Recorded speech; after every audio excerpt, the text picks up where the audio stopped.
Let's talk about North Austin massages. Particulars. John Jones, again, changing the names to protect the innocent, owns a 50% interest in a local massage studio of a national franchise. That piece is really important. Okay. John is divorcing from his wife. Here is extremely important. The partnership agreement that John signed stipulates that in case of a divorce, the business shall be valued using the fair value standard. It sounds very similar to the fair market value standard. I'll show you the difference in a minute. Cliffhanger.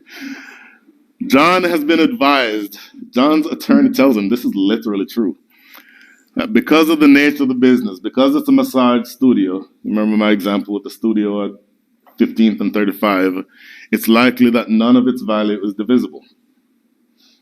John tells that to his wife. His wife tells that to her attorney. The attorney says that's cow dung. And the attorney calls me to do valuation. Okay? Issues to be addressed. Number one, the total value of the business needs to be determined. Number two, the amount of personal goodwill needs to be determined. I'll get back to personal goodwill on this case in a minute. Because of the stipulation in the partnership agreement for fair value, sounds very similar to fair market value, but even though 50% is a non-controlling interest, under the fair market value standard, there would be a discount for lack of control and marketability. Because it is under the fair value standard, there is no consideration for lack of control and marketability. Yes, sir. Why is there a partnership agreement at all?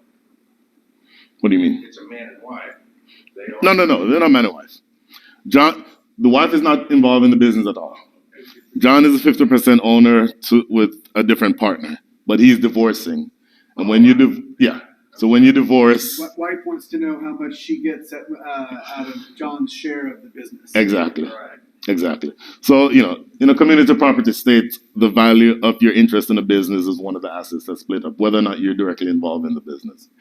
Okay, ordinarily, massage therapy business is one that lends itself to high degrees of personal goodwill. As I mentioned, there's usually a degree of high touch between the business owner and the client, particularly if it's a small massage therapy shop.